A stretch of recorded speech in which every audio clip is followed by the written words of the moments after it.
மக்களே, நான் உங்க விவசாய நண்பன் பேசுறேன். இன்னைக்கு நாம பார்க்க போறது நம்ம ஊர் தொடக்க வேளாண்மை கூட்டுறவு கடன் சங்கத்தை பத்தி தான். இங்க நம்ம விவசாயிகளுக்கு என்னெல்லாம் நன்மைகள் கிடைக்குது தெரியுமா? வாங்க சொல்றேன். நல்ல முக்கியமானது மாறுன பயிர்க்கடன். விவசாயம் செழிக்க இது ரொம்ப உதவியா இருக்கும். அடுத்து நம்ம பணத்தை பாதுகாப்பா வைக்க சேமிப்பு கணக்கு வசதியும் இருக்கு. கொஞ்ச பொருளை உடனே விற்க முடியலன்னா கவலை வேணாம், தானிய ஈட்டு கடன் கிடைக்கும். கால்நடை வளர்ப்பவர்களுக்கு கால்நடை பராமரிப்பு கடன் உண்டு. பணத்தை பெருக்கப்பா இட்டு வைப்புகள் வசதி இருக்கு. அவசர தேவைக்கு நகை கடன் உடனே கிடைக்கும்.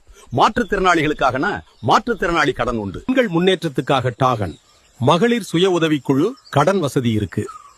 அரசு சிறப்பு திட்ட கடன்களும் இங்க கிடைக்கும். உயர்ந்த பொருட்களுக்கு பாதுகாப்பு பெட்டக வசதி இருக்கு. சின்ன தொழில் செய்ய தாம்ப சிறு வணிக கடன் வாங்கிக்கலாம். எல்லா ஆன்லைன் சேவைகளுக்கும் வந்த இங்கேயே பொது சேவை மையம் இருக்கு. இவ்வளவு வசதிகள் நம்ம சங்கத்துல இருக்கு. அனைவரும் இத பயன்படுத்தி விவசாயத்துல ஜெயிப்போம். நன்றி.